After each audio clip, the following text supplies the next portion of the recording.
Excellente soirée à toutes et à tous. Merci d'avoir choisi Canal Algérie. Bienvenue dans l'émission Le Déshonneur qui vous vient chaque vendredi soir. Le racisme et la discrimination raciale en France, c'est un phénomène qui tire son origine du passé sombre de la colonisation française en Algérie et en Afrique. Cette colonisation qui a entraîné une dépersonnalisation qui fait de l'homme colonisé un être opprimé, rejeté, déshumanisé, acculturé, aliéné. Un sujet pris en charge par l'autorité colonisatrice. Les porteurs du projet colonial ont su transférer leur idéologie destructrice et séparatiste à une nouvelle génération qui s'inscrit dans l'extrême droite nostalgique de l'Algérie française, qui désigne du doigt les Algériens comme le mal, le malheur de la société française. Oublions les 132 ans d'occupation bâtis sur les massacres, les génocides ainsi que l'expropriation et l'exploitation des biens et des richesses des Algériens. Aujourd'hui même en France, il existe une certaine catégorie d'intellectuels et de politiques qui font dans le révisionnisme de l'histoire et qui font le déni de l'histoire et dans le mensonge, bien sûr, sur la réalité de ce qui s'est réellement passé durant la colonisation française en Algérie. Ce soir, bien sûr, nous allons aborder les conséquences graves des crimes coloniaux perceptibles jusqu'à ce jour. Bienvenue encore une fois à vous dans le déshonneur. Voilà.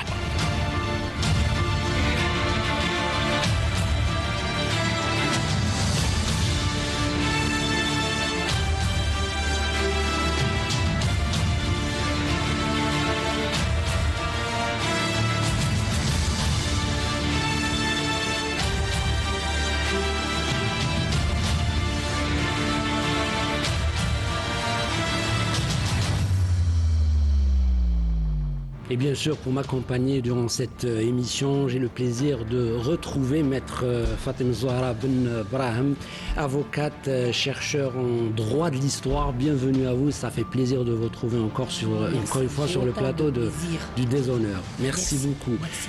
Bien sûr, en face de vous, notre spécialiste histoire de Canal Algérie, Hassan Arab, universitaire, chercheur aussi spécialisé dans l'histoire, et vous animez l'émission les dossiers de la mémoire chaque semaine sur Canal Algérie. Merci d'avoir accepté notre invitation. Heureux d'être parmi vous et d'être avec Maître Ben Brahim et Idir Hachi. Merci beaucoup Hassan. Idir Hachi, bien sûr, vous êtes historien, auteur et vous êtes spécialisé dans tout ce qui est 19e siècle, l'histoire du 19e siècle. Bien sûr, avant de commencer notre débat, madame, messieurs et vous, chers téléspectateurs, je vous propose bien sûr de revenir sur une séquence qu'on a tirée d'une actualité, l'actualité de cette semaine. Il s'agit bien sûr de cet acharnement médiatique mené par des télévisions et de radios de la droite et de l'extrême droite contre le journaliste du service public Jean-Michel Apathy, qui a fait rappeler à la France et bien sûr au grand public l'histoire, la vraie histoire de la colonisation française en Algérie. Bien sûr, le résultat a fait vaciller toute cette classe politique et intellectuelle et médiatique. On regarde et on revient juste après pour en parler. Ce que nous avons fait, nous, en Algérie, vous savez, chaque année en France, on commémore ce qui s'est passé au Radour-sur-Glane, c'est-à-dire le massacre... Vous comparez ça ? Le massacre de tout un village. Mais on en a fait des centaines, nous, en Algérie. Est-ce qu'on en a conscience ? Donc, il faut dissocier les dossiers. Terrorisme en Algérie. Mais si nous avons une difficulté à avoir des relations Jean-Michel, saines... on n'a pas fait au Radour-sur-Glane en Algérie. On a mis des gens, on a mis des femmes et des enfants dans une église, on a mis le feu. de la conquête en Algérie. Ce que vous dites ? Vous connaissez les détails de la conquête en Algérie ? On s'est comporté comme des nazis. Combien de villages ont été massacrés? Mais des femmes? Michel, on s'est comporté comme des nazis en Algérie? Mais les nazis n'existaient pas. On ne s'est pas comporté comme des nazis. Les nazis se sont comportés comme nous l'avons fait en Algérie. Combien de femmes? Combien de femmes, d'enfants? Mais on n'a pas mis des... Ah, mais vous ne connaissez pas du tout l'histoire de la conquête, de l'Algérie par la France. Vous voyez, j'ai mais quand même vous les ne la chakras connaissez ouverts. pas du tout. Vous ne savez pas du tout que les villageois fuyaient les colonnes des soldats français. C'est au peuple français ce que vous venez de faire. C'est horrible. Comparer ça aux nazis. Alors, ce qu'on retient dans cette vidéo, dans cette séquence, mesdames et messieurs, c'est soit l'ignorance totale de ces journalistes de l'histoire de la colonisation française en Algérie, soit ce sont des fossoyeurs, l'histoire. Voilà, ils font semblant de ne pas connaître cette histoire et ils font dans le révisionnisme de l'histoire. C'est ce qui est très très grave. Peut-être une première réaction par rapport à cette séquence-là, Madame Fatem Zahra Ben Brahim. Eh bien oui, j'ai vu plusieurs fois ce passage et je vois deux générations. La première génération qui est représentée par ce journaliste très savant de l'histoire de l'Algérie, cohérent dans son discours, avec des faits avérés, éprouvés, n'est-ce pas? Et l'ignorance de cette jeune journaliste qui en fait ne fait le poids ni avec lui, ni avec d'autres journalistes.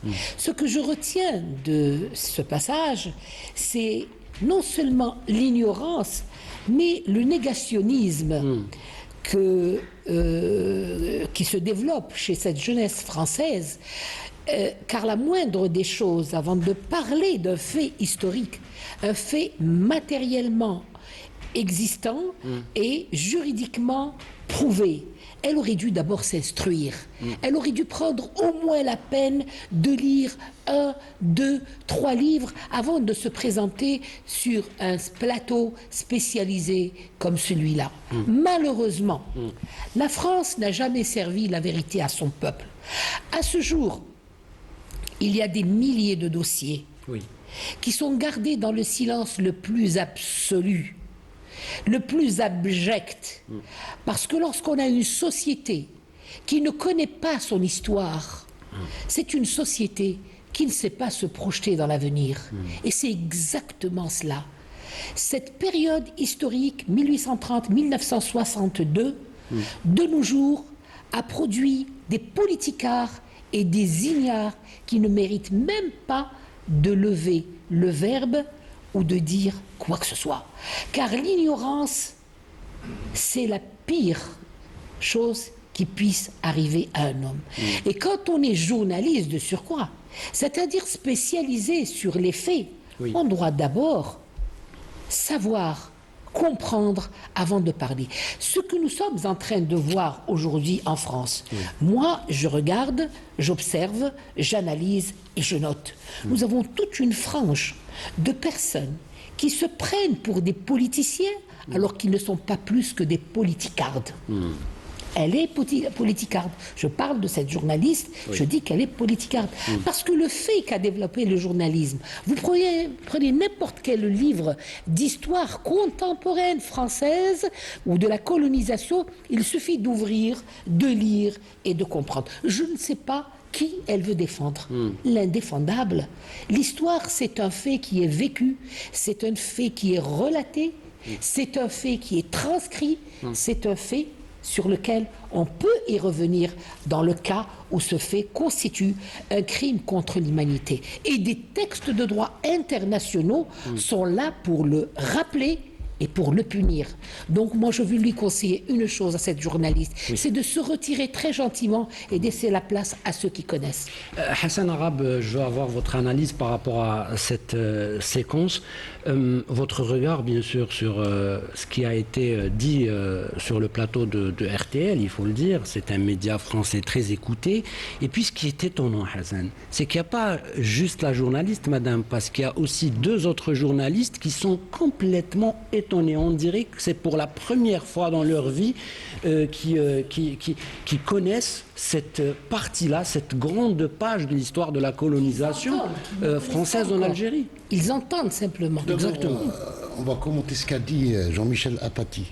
Quand il dit la France a commis une centaine d'oradours sur glane en Algérie, c'est pas une simple vue de l'esprit, c'est pas une simple ne relève pas de l'imagination de Jean-Michel Apathy.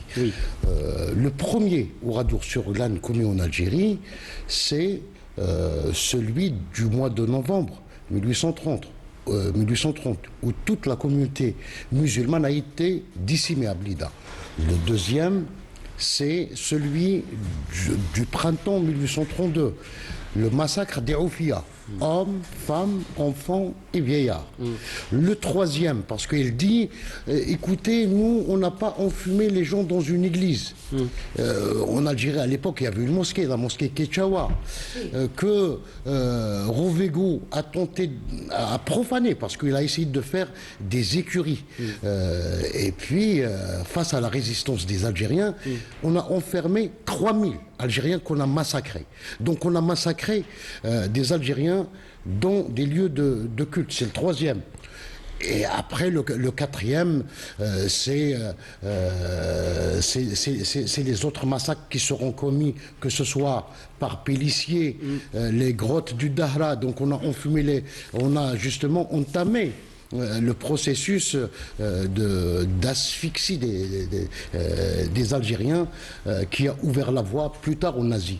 Après, vous avez le massacre en décembre 1852 à Rouat, où toute la population a été décimée. Et j'en passe, jusqu'à 8 mai 45, après la guerre de libération nationale. Il y a des milliers d'ouradours sur Glane qui ont été commis entre 1830 et 1962. Concernant maintenant la réponse, moi je ne m'étonne pas que ces journalistes ne connaissent pas l'histoire d'Algérie. C'est à nous donc de connaître l'histoire d'Algérie. Mais ce qui est étonnant, c'est qu'ils ne connaissent pas l'histoire de la France. Aujourd'hui, à les écouter, j'allais dire que le ridicule aujourd'hui s'appelle France. Oui. Ce qui est étonnant, c'est que parfois, on a l'impression qu'ils font semblant de ne pas connaître cette histoire. Je reviens vers vous, Monsieur Idir Hachi, vous qui êtes académicien, chercheur, historien. J'aime bien le mot scientifique, car ici, sur ce plateau, on insiste à chaque fois d'avoir des académiciens pour, bien évidemment, nous expliquer. Ils peuvent corroborer les faits à base d'études très très longues. Parfois, ce sont des recherches qui prennent du temps. Alors, selon vous, comment expliquez-vous cette séquence qui nous démontre un petit peu ce déni, ce révisionnisme de l'histoire qui vient de la part des médias d'extrême droite et de droite aussi, il faut le dire, en France? Oui, les propos de Jean-Michel Apathy, que nous saluons, qui doivent être salués, sont un rappel à la vérité historique assénée à tous ceux qui sont dans l'occultation, dans le déni de l'histoire ou dans son ignorance. Le colonialisme, oui, n'a eu de cesse. Bon, il a été parlé de centaines de villages et de villes détruits ou détruites. Sur toute la durée, l'étendue de la durée de la période coloniale, on pourrait même parler de milliers de villages, de plusieurs milliers de villages, de villes détruites, de razzias commises, d'extermination effectivement par tribus entières, de massacres et de razzias au chapitre. Il faut dire également aussi que, et peut-être faudrait-il commencer par là, que l'archéologie de la chambre à gaz, c'est en Algérie. Oui. L'archéologie de la chambre à gaz, c'est dans le Dahra, c'est dans les enfumades. Les enfumades et les emmurades. C'est dans les enfumades et les emmurements, notamment du Dahra. Sans doute, il y en a-t-il eu ailleurs. On rappellera par exemple... Oui. Jusqu'à présent également. Oui, on rappellera par exemple, pour commencer par le 19e siècle, l'extermination par enfumade d'Oulad Riyah, le 19 juin 1845. Il y a également l'enfumade d'Oulad Sbih, et puis une autre qui intervient en 1850-1851, qui a été commise sur les Achacha. Les Achacha, toujours dans le Dahra, et qui est moins connue que ces deux premières dont on vient de parler. Donc au chapitre de la destruction des villes et des villages, par exemple, 1833, on a des destructions importantes à Bdjaïa. Le 25 mai 1945, 51, vous avez la destruction de la ville de Tagdemt, où l'émir envisageait d'édifier une grande bibliothèque dans laquelle il voulait ouvrir une grande bibliothèque et y installer des milliers de manuscrits. Vous avez en mai 51 l'incendie de 200 villages dans les environs de Djidjel. Le 19 juin 64, la destruction d'El Bietsid Shir. Oui. Vous avez le 25 mai 71 la destruction de Tamda du côté de Tizi Ouzou. Le 10 août 1871, encore une fois, des destructions qui sont commises à Msila, et j'en passe, la liste est très longue, on ne peut pas toutes les énumérer ou les recenser dans le cadre de cette émission. Les massacres, notre ami Hassan Arab a parlé de quelques massacres. Il faudrait peut-être rappeler celui du 29 juin 1830 qui a été commis à Bouzaréa, parce que c'est un marqueur de la précocité des massacres commis par le colonialisme en Algérie dès le mois de juin 1830. Il faut dire également, je pense qu'il faut produire une réflexion sur les razzias. Allez-y, monsieur. Il faut produire une réflexion sur les razzias parce qu'il y en a des centaines, voire des milliers, qui sont relatés dans les sources coloniales du 19e siècle. Et il faut se demander à l'origine pourquoi les officiers de l'armée coloniale, les officiers d'une armée qui comptait pour l'une des deux plus grandes armées du 19e siècle, qui a une tradition, une langue, un langage, une terminologie, pourquoi elle opte d'opérer un emprunt à la langue arabe pour désigner un type d'opération militaire généralisée, dont l'usage a été généralisé en Algérie. Le terme de razzia, l'acception de ce terme de razzia, l'acception la plus commune, celle qui vient immédiatement à l'esprit, c'est celle de biens matériels, de richesses, de ressources qui sont prises par la force. Et donc on voit bien dès le départ un des premiers intérêts du recours à ce terme de razzia, qui n'a pas d'existence légale, juridique, qui n'a pas d'existence en droit. C'est donc un terme qui permet l'évitement du recours au terme de pillage ou de spoliation. Le terme de pillage étant employé, étant commis par la soldatesque, tandis que la notion de spoliation renvoie aux actes commis par une autorité une autorité présente sur les lieux au moment où le forfait est commis. Il faut décrire également la razzia. Nous venons de rappeler donc en quoi ça consiste du point de vue des ressources, des biens matériels qui sont pris. Ce que l'on prenait pour l'essentiel, ce sont des bétails, ce sont des troupeaux de bétail, des têtes de bétail, parfois par milliers. Ils sont chiffrés dans les correspondances notamment, souvent, pas toujours, mais ils sont souvent chiffrés dans les correspondances des officiers français, par Saint-Arnaud par exemple, Montagnac, Pélissier, Camp-Robert, Bugeaud, etc. Donc on s'empare de troupeaux de bétail, on s'empare de réserves de blé, on s'empare de tous les objets précieux. Ça peut être des manuscrits, des textiles, ça peut être des tapis, des burnous, ça peut être évidemment tout objet ou effet précieux fabriqué dans des métaux comme l'or, l'argent, le bronze, les armes et les munitions, la poudre, etc. La razzia, il faut la décrire, ça n'est pas que cela. Une razzia, ça tue. Et ça tue évidemment souvent beaucoup. Ça consiste à s'attaquer à une population, à en tuer une partie, le plus souvent importante, à détruire ses habitations lorsqu'elles sont bâties en dur, ou à démanteler ses tentes. Ça consiste également très souvent à incendier les cultures, donc soit les blés en herbe, ou à incendier ou à détruire ou à scier les arbres fruitiers, entre autres. Donc ça correspond en gros à ceci. Voici la description qu'on pourrait apporter d'une razzia. Et donc on voit bien que ce sont bien souvent des massacres qui échappent à cette qualification, à cette dénomination de razzia. Si bien que les forfaits, les faits qui accèdent à une autre dénomination, celle du massacre ou de l'extermination ou de l'enfumade, sont plutôt rares, parce que le massacre de Blida du 26 novembre 1830, par exemple, c'est aussi une razzia. Nous avons un témoignage qui dit le pillage a été exécuté partout, selon Hamdan Khouja. Le massacre des Aoufiya, dont M. Hassan Arab a parlé, le 6 avril 1832, c'est également une razzia. Les troupeaux raflés seront vendus. Quant au reste du butin, il fut exposé au marché de Bab Azzoun.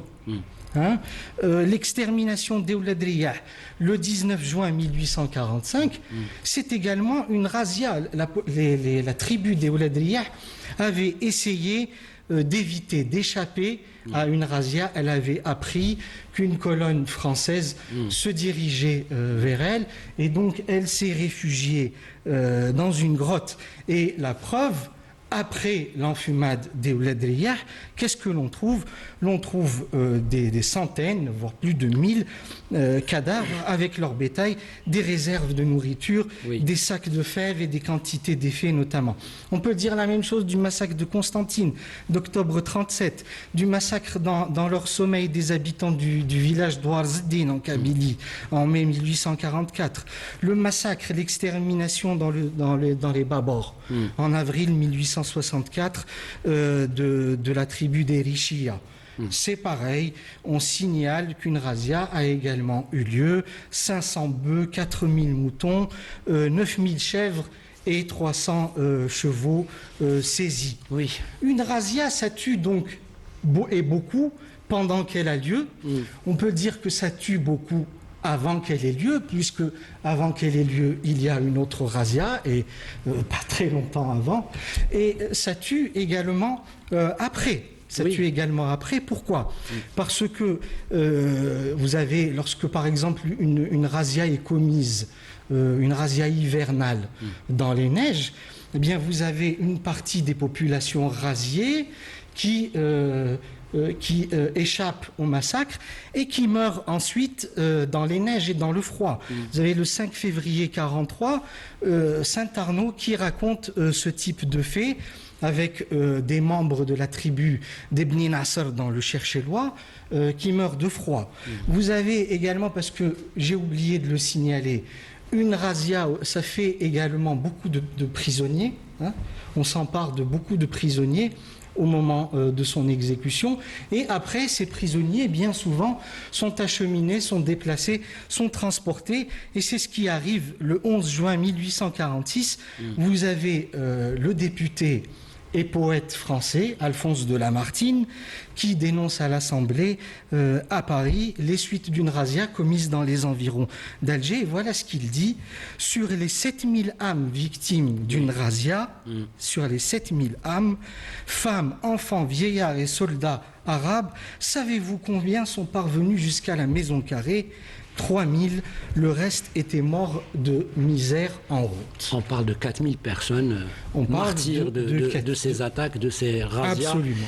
Bien sûr, on parle aussi de l'attaque de l'Arwat quand, bien sûr, l'armée française a attaqué, bien sûr, avec du chloroforme. C'est-à-dire, ils commençaient déjà à inventer des modes d'attaque et de tuerie incroyables. Maître Ben Brahim, cette colonisation est une sorte, voilà, d'une arme multidestructrice.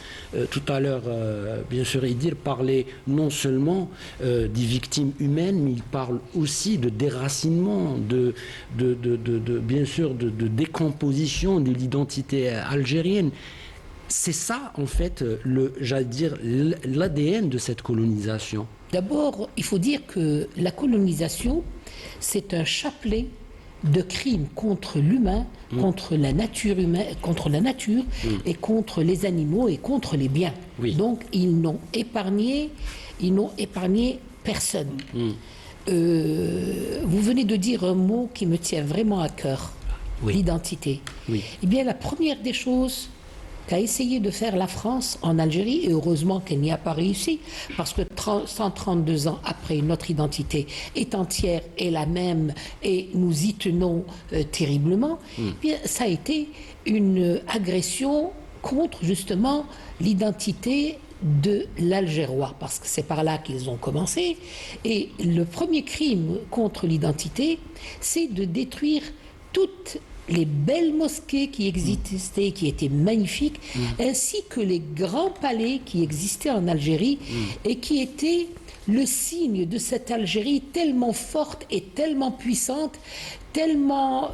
elle était... Le monde entier craignait cette Algérie et le monde entier décrivait cette Algérie comme une véritable perle, un paradis sur terre. Donc la première des choses, c'est d'avoir détruit l'habitat en Algérie, plus le symbole de la religion, c'est-à-dire les mosquées, et également tout ce qui existe autour, pour pouvoir dire par la suite, c'était une terre où il n'y avait pas de gens civilisés, etc. Et nous sommes venus pour civiliser cette population. Donc ils ont détruit, ils ont effacé pour vouloir nous faire croire qu'ils avaient construit et qu'ils nous avaient civilisés. Ça, c'est un crime. Ça, c'est un crime. Et la loi punit ce genre de crime. Donc l'identité, qui est un bien personnel de chaque individu, c'est un bien qu'il a hérité de ses aïeux. Donc la France est venue dans le but de détruire ça, mais ils n'ont jamais réussi. Alors l'œuvre civilisatrice a atteint son apogée, j'allais dire, en 1877 jusqu'à 1931, parce que après les massacres, après l'enfumade, l'emmurement des Algériens, après l'expropriation des terres, après les misères, bien sûr, forcées, après la déportation, la France coloniale va inventer un autre, bien sûr, concept de colonisation, c'est celui des parcs zoologiques humains. Et oui, je dis bien parcs zoologiques humains. Là, on exhibait des Africains, donc des Algériens aussi, avec leurs enfants, leurs familles et bien sûr leurs animaux au parc d'acclimatation en plein cœur de Paris, et que ça a eu du succès à l'époque. On parle de plus d'1 milliard de visiteurs sur, bien sûr, ce site-là, pour montrer ce qu'est l'indigène ou l'être sauvage. Voilà, on est en pleine contradiction incroyable, on est bien sûr dans la contradiction dans toute sa splendeur, c'est-à-dire cette République qui, bien sûr, défend cette valeur égalité, fraternité et surtout liberté. Voilà ce qu'elle fait. On regarde cet extrait, on revient juste après. Voilà, on a bien sûr... cet exemple-là de l'apogée, j'allais dire, de la colonisation ou de la pensée coloniale et surtout la pensée raciste et haineuse et séparatiste, j'allais dire. Et puis, il le dit, hein, Pascal Blanchard, l'historien qui est spécialisé, bien sûr, dans la colonisation, il nous dit c'était pour légitimer bien sûr, la discrimination raciale, c'est-à-dire que il fallait montrer à ces visiteurs, ce sont généralement des enfants, des écoliers qui viennent en famille, dire que l'Africain, l'Algérien n'est pas un être humain comme vous. Vous êtes supérieur, vous êtes des êtres supérieurs. C'est un être inférieur. Donc on a le droit de le mettre sous le code de l'indigénat. Le code de l'indigénat, mais je pense que c'est l'aboutissement d'un long processus. Un processus qu'on appelle la chiptilisation des races. Donc, l'idéologie coloniale a été bâtie sur ce concept de chiptilisation qui a commencé d'ailleurs bien avant la colonisation de 1830. C'est la traite négrière ou bien le commerce du bois d'ébène. Voilà. Donc, on doit rappeler ici que la France a participé à commercialiser 1 500 000 Africains. À travers, il y avait les 3 ports qui fonctionnaient. Vous avez le port de Nantes, le port de Bordeaux et le port du Havre, où transitaient les Africains dans un commerce triangulaire, parce que on faisait le troc des fois. On donne les esclaves et on reçoit de la marchandise pour l'industrie française. Dans certains cas, on les transportait jusqu'aux plantations aux Amériques. Et puis, en contrepartie, on reçoit toujours de la matière première. Voilà la France coloniale, ou bien la France, l'Empire français. Il s'est bâti sur ce commerce des êtres humains. Et puis, la cheptélisation va prendre une toute autre forme avec la colonisation en Algérie, parce que c'était un moyen d'accélérer le processus de colonisation. Il fallait nier l'humanité même des Algériens. D'ailleurs, Blanchard tout à l'heure évoquait les expositions universelles.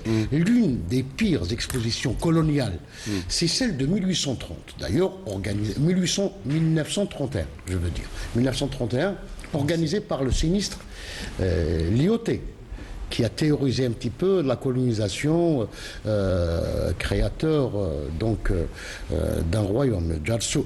Donc, il a mis cette exposition des êtres humains sous le slogan « Coloniser, c'est gagner à la douceur humaine les cœurs farouches de la savane et du désert ». Voilà comment, donc, il y a deux entités. C'est-à-dire, vous avez les sauvages, d'un côté, et la civilisation.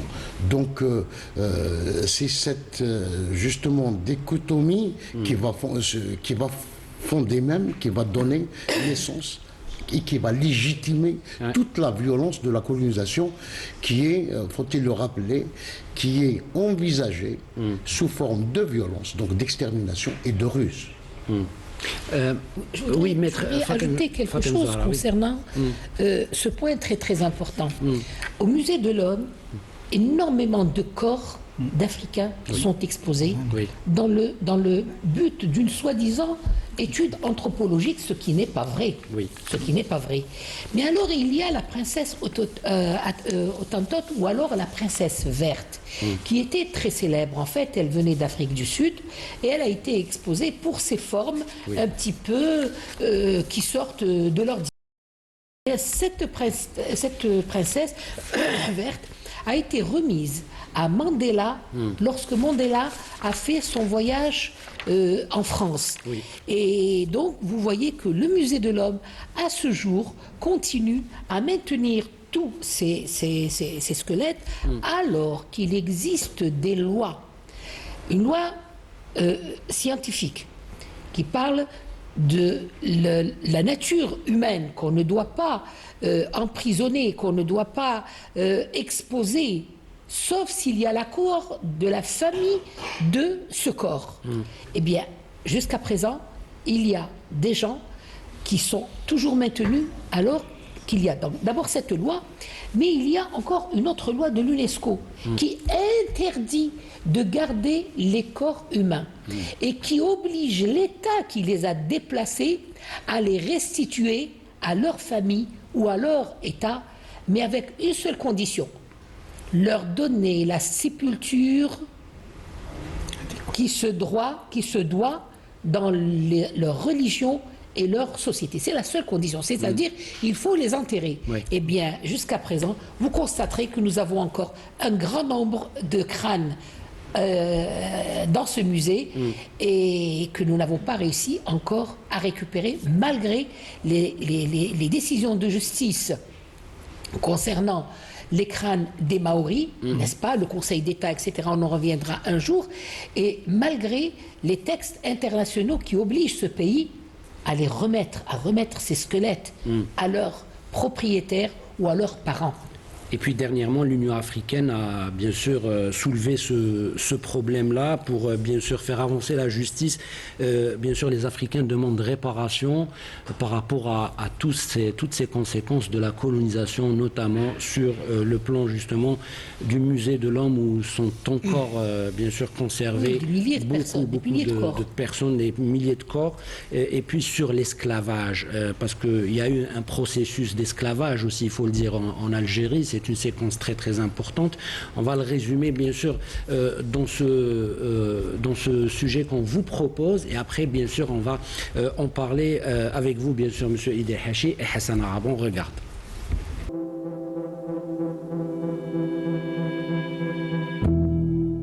L'histoire de l'immigration algérienne en France est liée à la situation dramatique engendrée par la politique de la terre brûlée pratiquée par le colonisateur français depuis 1830. Effectivement, au-delà des violences et répressions commises contre le peuple algérien, une batterie de textes de loi va permettre aux colons de spolier et d'exproprier les terres et les biens des propriétaires algériens, les contraignant à devenir de simples travailleurs indigènes dans des conditions difficiles qui nous rappellent l'esclavage, sans aucun droit ni dignité. La France coloniale va plus loin en exigeant aux jeunes Algériens la mobilisation et l'engagement au service militaire pour servir comme chair à canon durant la Première et Deuxième Guerre mondiale. Des résistants algériens vont se révolter contre cette mesure injuste et insensée. À Bénichougran, des Algériens vont attaquer un contingent de l'armée coloniale. Certains vont y laisser leur vie, d'autres capturés et exécutés, et beaucoup vont être déportés à Cayenne, en Guyane.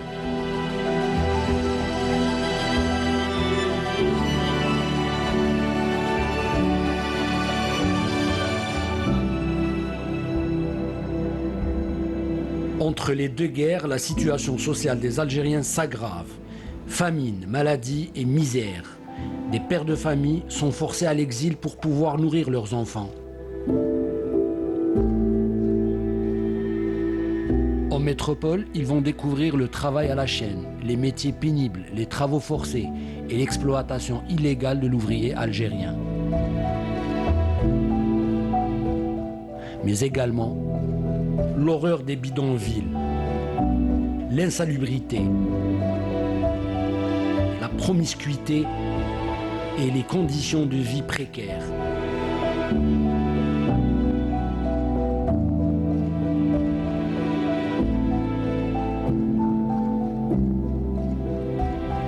Pire encore, les travailleurs algériens en France vont subir racisme et ségrégation raciale. Et oui, un phénomène qui encore aujourd'hui existe malheureusement dans la société française. On parle de ce racisme et puis la discrimination raciale, notamment contre les Algériens. Ces Algériens-là qui ont été contraints de quitter l'Algérie suite à cette colonisation qui a duré 132 ans. Et bien sûr, ce point est un marqueur parce qu'à la fin, madame, messieurs du 19e siècle, va se cristalliser cette idée de l'extrême droite. C'est là où on va tout bâtir à la base, bien sûr, de racisme, de la haine de l'étranger et bien sûr de la déshumanisation des peuples africains et algériens. Monsieur Idil Hachi, vous avez voulu intervenir bien évidemment sur le musée de l'homme à Paris et après, bien sûr, on parle sur cette nouvelle séquence. Oui, je voulais revenir d'un instant sur ce que monsieur Hassan Arab a dit autour de la question du commerce triangulaire et de l'esclavage, que ça soutient évidemment et que ça abonde dans le sens de ce que des auteurs célèbres comme Aimé Césaire dans son discours sur le colonialisme ou comme Frantz Fanon dans Les damnés de la terre disait que la terre d'Afrique est celle qui doit être tenue pour le lieu d'invention du nazisme en réalité.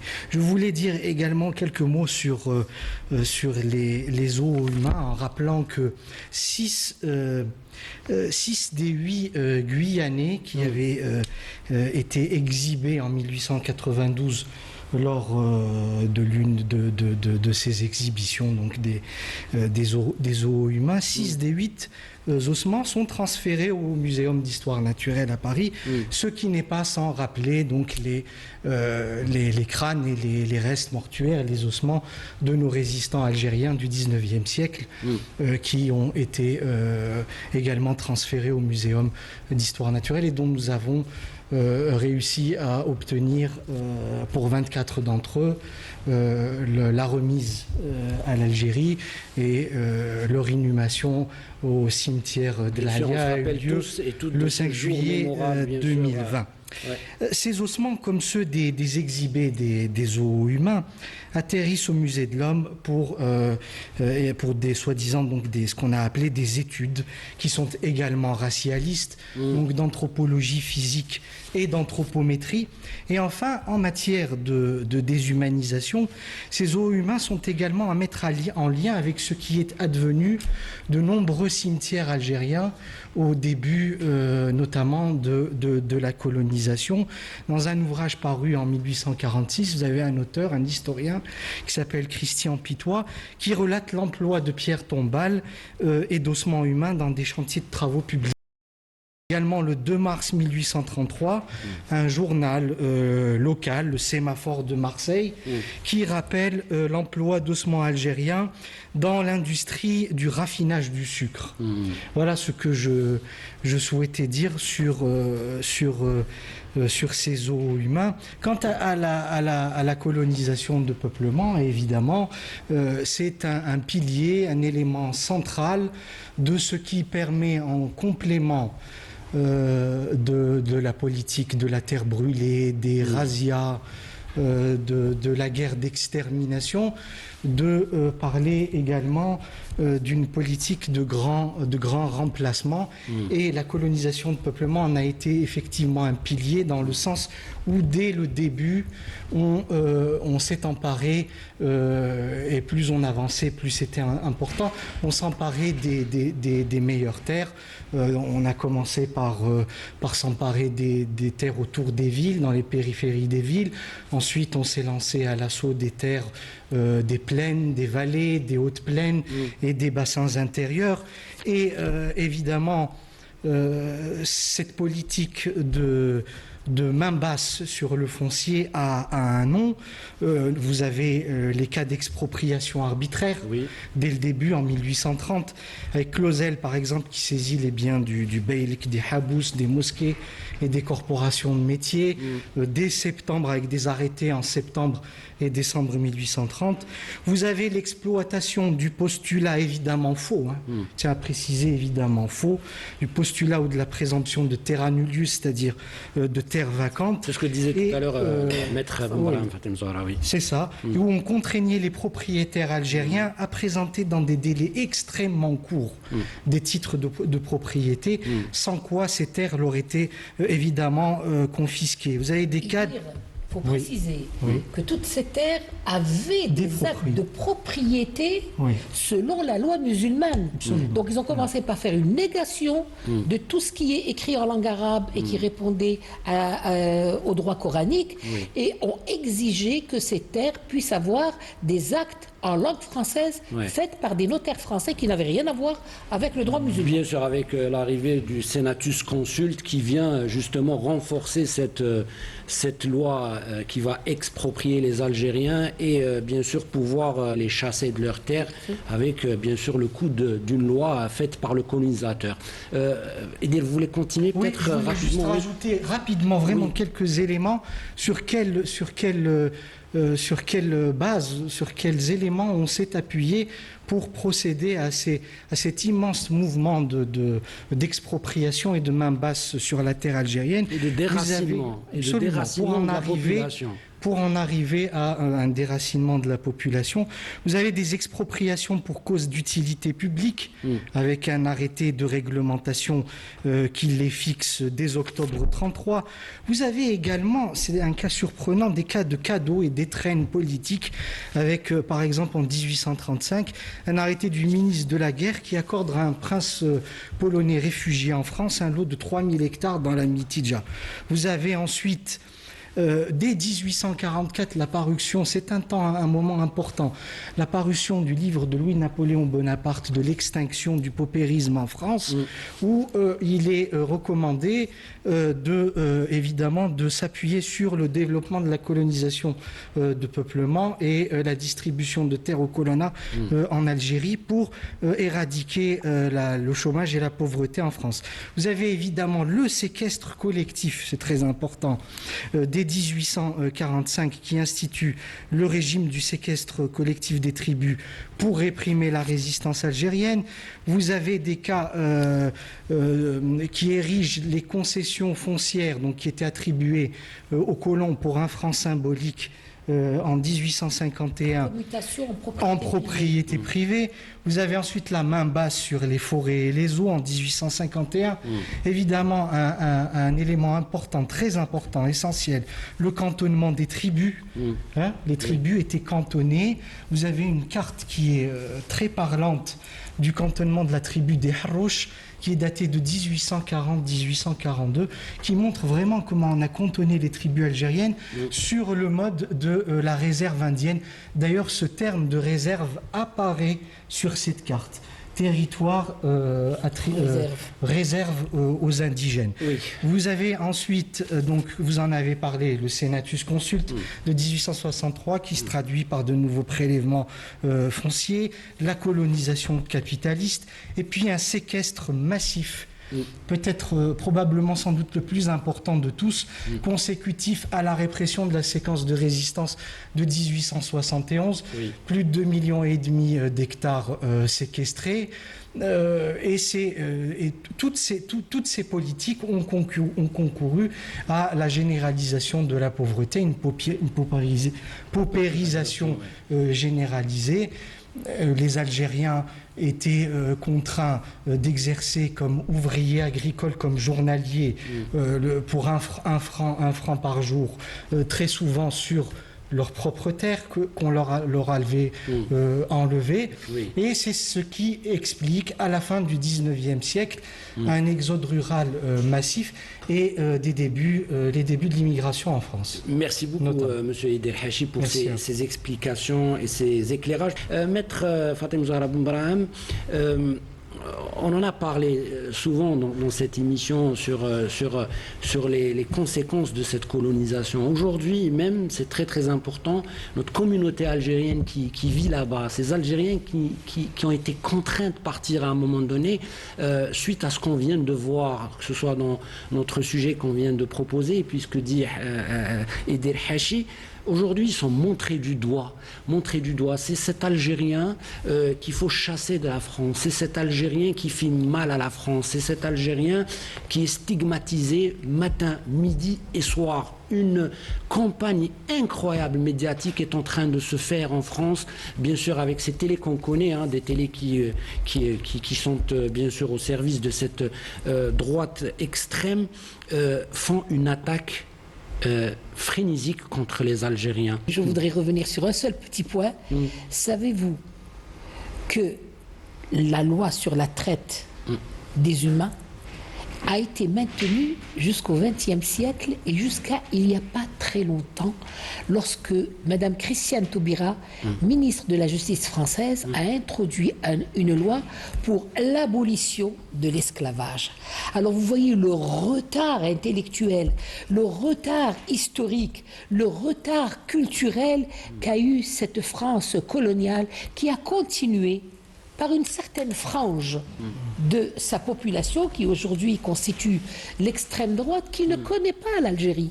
Vous avez vu, toutes ces personnes qui sont en train de parler aujourd'hui n'ont jamais mis les pieds en Algérie. Ils ne connaissent pas cette terre extrêmement importante, tant belle, tant grande, tant chaleureuse. Ils ne vivent que par le sentiment de leurs ancêtres qui ont la nostalgie de ce pays. Donc, ils les ont abreuvés à une nostalgie et non pas à une histoire factuelle, une histoire juridique. Et donc, vous voyez le résultat des gens, excusez-moi de le dire, déniés, qui ignorent l'histoire et qui veulent parler de l'histoire. L'histoire à ces hommes et ces femmes. Et donc, il ferait mieux d'étudier d'abord et de venir discuter après. Revenons maintenant à notre question de l'Algérien. L'Algérien est un homme qui aime trop sa terre. Nous le sommes tous, n'est-ce pas? Tout l'or du monde ne nous ferait pas changer de pays. C'est le pays qui a vu naître nos ancêtres, qui a vu naître des civilisations grandioses, qui a vu naître cette Algérie extraordinaire dont on parle jusqu'à présent, pour sa grandeur, pour sa force, pour sa noblesse, pour sa civilisation. Donc, nous sommes bien chez nous. on n'a pas besoin d'aller ailleurs, n'est-ce pas? Mais ces gens qui sont partis pendant les moments durs de l'histoire de France, c'est pas eux qui sont partis, c'est la France qui les a réclamés. La France avait besoin de se construire. Et les mains qui l'ont construit, les bras qui l'ont construit, les dos qui l'ont construit, eh bien c'est le dos des Algériens. À l'époque, les Algériens étaient bienvenus. Je me rappelle de quelque chose d'important. Un chanteur, Issa Al-Jarmouni, et les gens qui ont son âge se souviennent. Quand il y avait les usines de voitures en France, donc l'industrie, le début de l'industrie, ils sont allés prendre des Algériens d'ici pour leur dire « Venez faire marcher nos usines ». Figurez-vous que les patrons de ces usines, en faisant un tour, n'est-ce pas, dans les usines, se sont rendus compte qu'il y avait quelqu'un qui chantait. Et une des plus belles chansons, c'était « Garni, ya Garni ». Je ne la connais pas très bien, mais c'est une chanson de ce chanteur qui parlait de sa fiancée qu'il avait laissée ici, qui avait beaucoup de peine à la laisser ici et à travailler ailleurs. Et il s'est rendu compte que lorsqu'ils se mettaient à chanter, les travailleurs algériens doublaient, triplaient d'efforts et la production était très grande parce qu'ils étaient tous nostalgiques de leur douar, de leur région, etc. Donc si ces Algériens se sont trouvés en France, ce n'est pas parce qu'ils le voulaient, c'est parce que la France les a contraints. Eh bien aujourd'hui, ils sont devenus français. C'est la France qui les a demandés. C'est la France qui leur a donné nationalité. Et bien maintenant, ils sont plus que français que Daoud et Sansal. Donc ils sont très bien ancrés. Et ces Algériens, ils ont donné 2e génération, 3e génération, 4e génération, qu'on ne peut pas différencier aujourd'hui avec la France de toutes les façons. Laissez-moi vous le dire, et je le dis directement à ces journalistes qui parlent. Aujourd'hui n'est pas la France que nous avons connue, n'est pas la France d'hier. La France d'aujourd'hui, elle est tout à fait différente. Elle est un patchwork de toutes les populations et de toutes les races. Ça, c'est le premier point. Et deuxièmement, il faut le dire, la politique française, c'est quand même basé sur un phénomène qu'avait développé Sarkozy. C'est l'immigration choisie. C'est parce qu'ils en avaient besoin. Aujourd'hui, ils viennent vous dire qu'on n'en a pas besoin. Moi, je leur réponds très simplement. La France, ce n'est pas le monde. La France, c'est un tout petit territoire. Par rapport à notre territoire, il est 5 fois plus petit. Par rapport à l'Europe, vous avez vu, l'Europe, c'est un îlot. Alors, on n'a pas besoin de rester chez vous. La terre est large, la terre est grande, comme disaient les Chinois. Partout où mon pied foule la terre, je suis chez moi. Et c'est un principe fondamental. Donc, on peut aller où on veut, nous n'avons pas besoin de la France. Mais est-ce que vous allez vous passer des Algériens? Laissez-moi vous dire également, les médecins, les universitaires, les chercheurs, tout ça actuellement, c'est qui? C'est pas le français. Algériens. Parce que le français a reculé. Parce que le français ne cherche que l'argent. Le français ne cherche qu'à manger, qu'à boire et vivre. Mais l'Algérien cherche à travailler et à évoluer. Et un jour, ces gens reviendront dans leur pays et construiront ce pays. De toutes les façons, il est en train de se construire. Nous avançons, mais la France recule. Il faut dire aussi que les médias de service public aussi, à un moment donné, ils ont parlé de ces médecins algériens qui ont sauvé la France durant la Covid-19. Parce que ce sont d'excellents médecins et ils le reconnaissent, mais par contre ce n'est pas malheureusement repris dans d'autres médias de masse qui ne peuvent même pas parler bien sûr de l'excellence algérienne. Moi je le dis, l'excellence algérienne. Ils le reconnaissent, mais par cette reconnaissance, ils reconnaissent le pouvoir de l'Algérie à s'être construite avec ses enfants, à s'être construite en intraverti et non pas en extraverti. Aujourd'hui, c'est un produit qu'on présente au monde entier. Hassan Arab, maître Fatem Zarab Mbaraham vient de parler d'un point très très important. La France s'est servie tout le temps des richesses et elle a tout le temps, bien évidemment, elle a tout le temps exploité les richesses algériennes. Et après ça, on a encore exploité l'immigré algérien parce qu'on devait construire. On devait construire avec les richesses algériennes le métro de Paris, bien sûr la Tour Eiffel, on en a parlé sur bien sûr ce métal volé de l'Algérie. Et aujourd'hui, c'est cet Algérien-là qui est montré du doigt. Hassan Arab, vous avez travaillé déjà sur la question de l'immigration. On a parlé du 17 octobre, quand bien sûr la police de Maurice Papon, en plein cœur de Paris, massacrait des Algériens, au vu de tout le monde. Vous me dites, Hassan, dans la préparation de cette émission que tout vient des origines, bien sûr, de l'origine de cette extrême droite qui a complètement, bien sûr, planté cette idée-là dans le cerveau des Français, que l'Algérien est un être amoindri, que l'Algérien n'est pas justement égal à l'être européen. Vous savez que les colonnes de l'armée française étaient accompagnées par un certain sinistre docteur, psychologue. Et c'est lui qui va justement élaborer des portraits d'Algériens, ce qu'on appelle l'arabe feignant, sanguinaire, fanatique, etc. Il s'appelle docteur de Saussure, c'est pas le linguiste, mais c'est un psychologue, et il va par la suite produire toute une littérature qui sera même prise en charge par des hommes de droit, qui vont publier. D'ailleurs, il y a un manuel qui a été publié vers la fin du 19e siècle, sur la base donc de ces recherches effectuées par le docteur de Saussure. On l'appelle le manuel de la colonisation. Donc c'était un célèbre à l'époque avocat, puis juge d'instruction, qui va élaborer ce manuel, qui a été réédité 32 fois. Donc ils ont formé des générations et des générations sur la hiérarchisation des races. Donc, et l'arabe, il est toujours au bas de l'échelle, il est assimilé tout simplement à un animal, donc qu'on peut massacrer. Voilà, donc c'est une politique, c'est une idéologie qui a été mise en place pour justement légitimer l'extermination et les massacres de la colonisation. Pour revenir aux Algériens qui sont partis en France, on doit donc les premières vagues vers le début du 20e siècle, vers 1900-1902, il y avait 5000 à 7000 Algériens en France. Vous savez comment on les appelait, on les surnommait? Les hommes sans nom. Parce qu'ils n'avaient pas de nom, ils n'avaient pas de carte d'identité. En Algérie, c'était des indigènes. Et quand ils arrivent en France, ils n'étaient ni français, ni musulmans, ni algériens. Donc, c'était des hommes sans nom.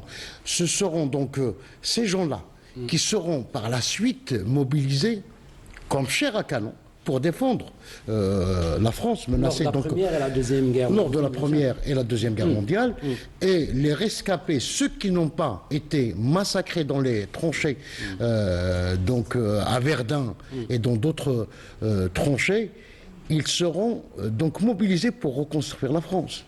Le même scénario va se répéter donc pendant la Deuxième Guerre mondiale et après la Deuxième Guerre mondiale. Et nous savons que les Algériens, aujourd'hui, comme hier d'ailleurs, donc ils étaient des hommes sans nom, dans l'ordre de l'incitation à la haine de l'étranger, l'Algérien occupe le haut de l'échelle de la détestation. Vous savez pourquoi? Parce qu'il est un épouvantail. Il est un bouc émissaire. C'est exactement ce que font les médias français aujourd'hui. Quand, sur la base, quand on stigmatise les Algériens, parce qu'il est question des Algériens, à chaque fois qu'il y ait un problème en France, voilà, c'est l'Algérien qui est là qu'on présente comme bouc émissaire. Et puis au nom donc de cette stigmatisation, il y a une surenchère qui est pratiquée par un certain nombre de politiques français, c'est-à-dire imposer un rapport de force avec l'Algérie. Mais quel rapport de force? Et nous savons que cette idée de rapport de force est vieille comme l'indépendance de l'Algérie. Donc ça remonte à 1962. Donc il ne faut pas dire qu'il y a un problème aujourd'hui. C'est parce qu'il y a un passif. Un passif colonial. Il y avait des massacres qui n'ont pas été... c'est un passif qui n'a pas été encore aplani. Bien sûr, et vous me tendez la perche, bien sûr, par rapport à cette stigmatisation. On a bien sûr des images que nous propose la régie de Nabil Tribesh. On regarde, ce sont des Algériens qui parlent de ces conditions-là et comment les Français, certains Français, ont ce regard sur l'Algérien qui travaille en France. On regarde et on revient juste après.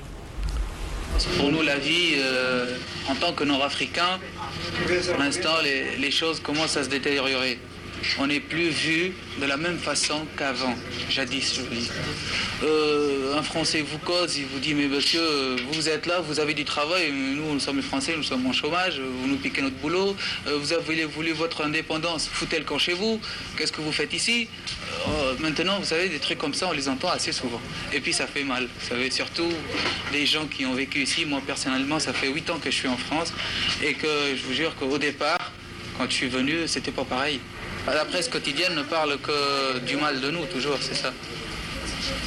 Ce qui fait que ça retourne l'opinion des gens contre nous. Vous voyez? On entend toujours un Algérien a tué, un Algérien a volé, un Nord-Africain a fait. On ne dit même pas un Algérien parce qu'on dit un Nord-Africain maintenant. Quand il y a quelque chose à faire connaître à tout le monde, on dit un Nord-Africain, on les met tous dans le même sac et pof.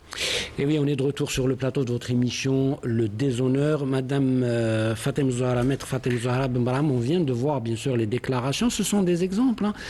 Beaucoup parlent de cette stigmatisation. On a cette année-là, on a daté cette vidéo, elle est datée en 1965. Mais après, on a remarqué que chaque année à une recrudescence de la détestation, je ne sais pas, de l'Algérien. Ça a été nourri, bien sûr, avec la création du Front National de Jean-Marie Le Pen. Et ça s'est propagé comme, bien sûr, une poudre dans la société française. Moi, je suis très contente de dire que je suis africaine. Je suis contente.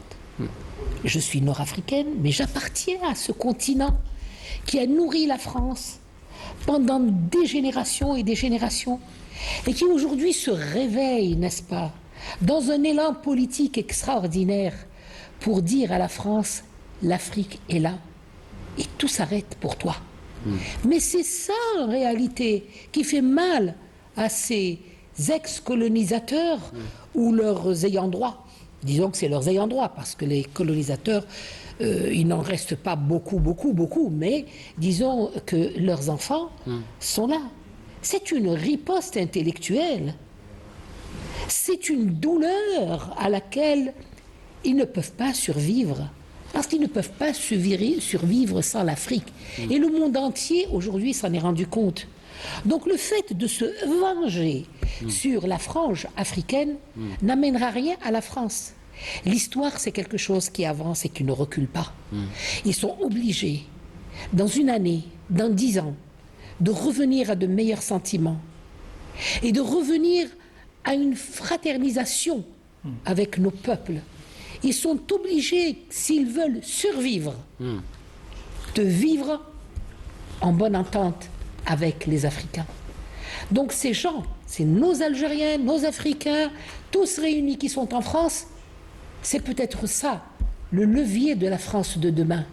Parce que cette catégorie de gens qui tournent autour des tables des studios ne fera pas long feu. Ils se sont bien rendus compte, mais ils ne veulent pas le dire, que la France vit sa 25e heure et qu'elle est obligée de tout recomposer sur l'échiquier international et sur l'échiquier humain avec tous les peuples. Et s'ils ne comprennent pas cette philosophie, je leur demanderai de prendre un Coran, de le lire, peu importe la langue dans laquelle ils le liront, et ils comprendront que pour le musulman, il est recommandé par Dieu de vivre en toute harmonie avec tous les peuples et toutes les races sans aucune distinction. Donc c'est ça la leçon qu'ils devraient apprendre peut-être à partir d'aujourd'hui. Exactement, et bien sûr dans notre religion, c'est une religion de paix, d'amour et puis aussi de fraternité avec les autres peuples et avec les autres religions. D'ailleurs ici on n'en souffre pas, on n'a pas ce problème d'ailleurs de racisme comme il est signalé avec bien sûr des chiffres qui font vraiment froid dans le dos parce que on est parti faire une recherche. Il y a une augmentation de plus de 32% d'agressions et de crimes contre, bien sûr, une communauté bien précise, algérienne. Le délit de faciès. Exactement. Donc on a bien vu ça par rapport à quoi? Par rapport justement à cette idéologie propagée dans les médias de l'extrême droite Hassan. Oui, ça a commencé déjà pendant les années 70, vous l'avez souligné, avec l'émergence du Rassemblement, enfin, du Front National, de Jean-Marie Le Pen, où on ciblait, non pas les parents, mais c'était des jeunes dans les cités. On massacrait les jeunes, c'est-à-dire on oublie, les Français oublient qu'il y avait des Algériens, les fils d'immigrés, ceux qui ont construit la France, parce que la deuxième génération d'immigrés était essentiellement ouvrière. Oui. Ils étaient ghettoisés dans des cités, donc on pouvait facilement les repérer. Et puis il y avait des descentes, des fois, avec la complicité de la police, il y avait des groupes, des escadrons de la mort de l'extrême droite, de l'Action française, qui ciblaient essentiellement les Algériens, pour ne pas dire les Maghrébins, et vous le savez aujourd'hui, on est exactement, on a adopté la même stratégie, celle qui consiste à cibler essentiellement les Algériens. Bien sûr, et on a un exemple, Hassan, sur les assassinats commis contre les Algériens.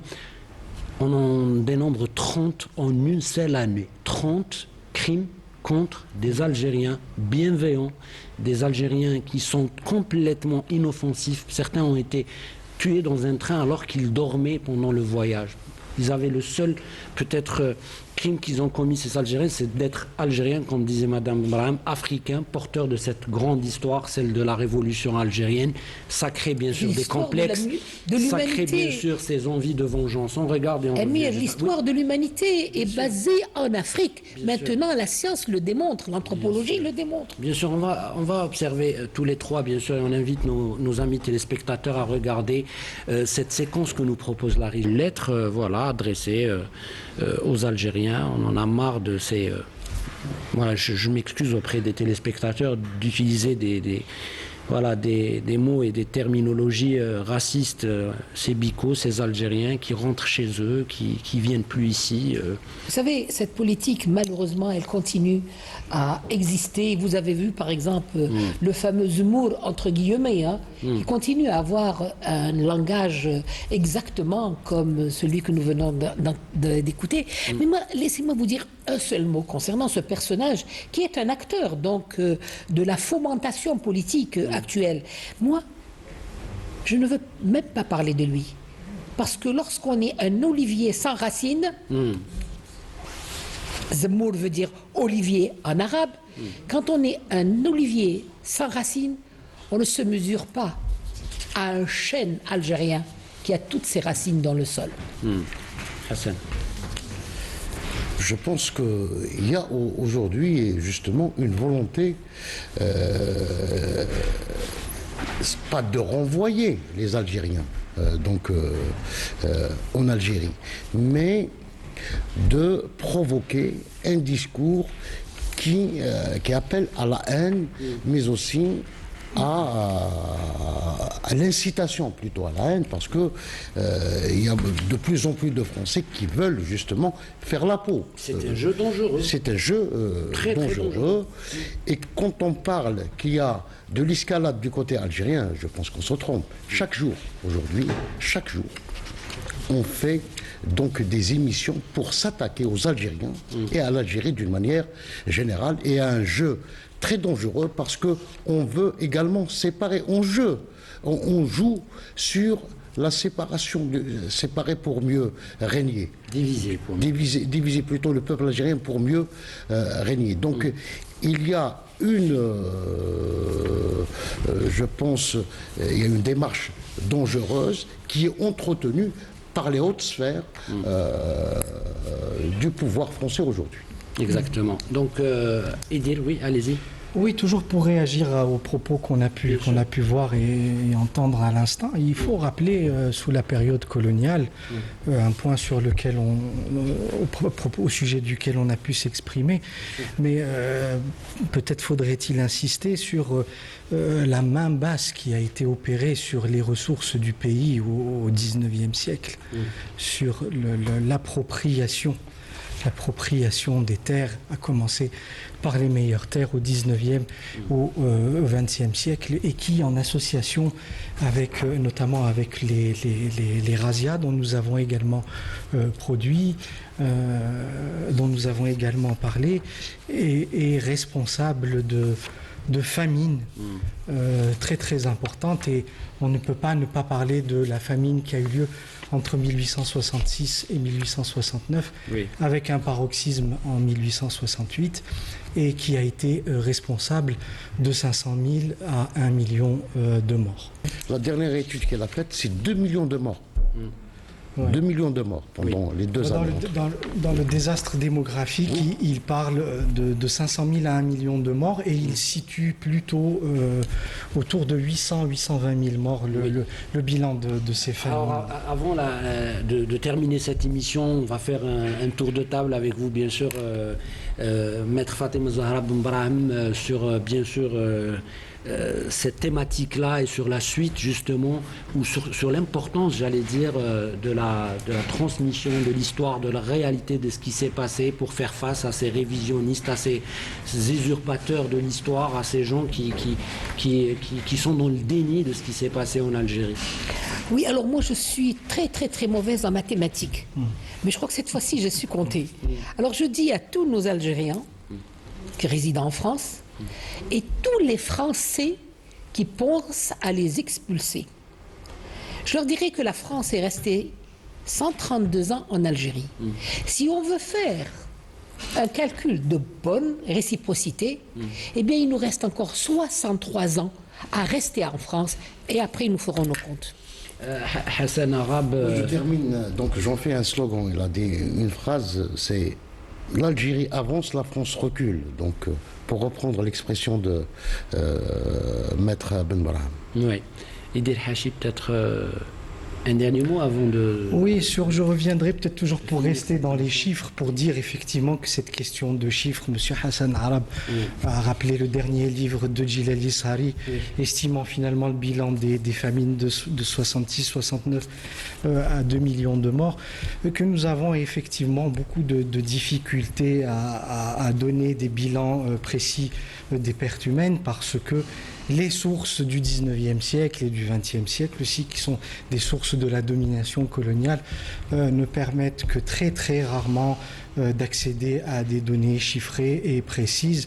Et je rappellerai peut-être la difficulté que nous avons, qui remonte à 1830, en fait, à évaluer le bilan des pertes humaines algériennes consécutifs à la guerre d'occupation, d'invasion et d'occupation de l'Algérie, qui met en évidence des écarts colossaux dans les estimations de la population algérienne de 1830. Les sources françaises parlant de 2,5 millions à 3 millions, alors que vous avez un personnage important de la colonisation quand même, Bugeaud, qui estime la population à 8 millions, et puis un auteur très important et plus crédible qui est Hamdan Khoudja, mais qui estime la population de 1830 à 10 millions d'habitants. Et c'est ce qui nous permet de dire que le bilan des pertes algériennes consécutives à l'occupation de l'Algérie se situe sans doute beaucoup plus haut qu'on le pense. Merci beaucoup. Oui, je voudrais juste un petit point. Hamdan Khoudja, qui est l'homme le plus près de la réalité, c'est un Algérien. Il a estimé la population à 10 millions d'Algériens en 1830. En 1962, nous sommes toujours à 10 millions d'Algériens. Vous vous rendez compte un petit peu le massacre qu'il y a eu entre 1830 et 1962. Exactement. Alors, merci beaucoup. Je rappelle, Maître Fatima Zahra Ben Brahim, vous êtes avocate et chercheur en droit de l'histoire. Merci d'avoir accepté notre invitation. Hassan Arabe, notre spécialiste maison Canal Algérie. Vous animez bien sûr les dossiers de la mémoire, et vous nous accompagnez bien évidemment dans l'émission Le Déshonneur. Merci d'avoir accepté et répondu présent à notre émission. Edel Hachi, merci. Vous êtes historien, écrivain et puis chercheur, bien sûr, dans bien sûr tout ce qui est 19e siècle. Vous êtes notre spécialiste du 19e. Merci encore une fois d'avoir accepté l'invitation de Canal Algérie. Quant à moi, mesdames et messieurs, je vous donne rendez-vous la semaine prochaine. Merci pour votre attention. Gloire à nos martyrs. Au revoir. Merci beaucoup.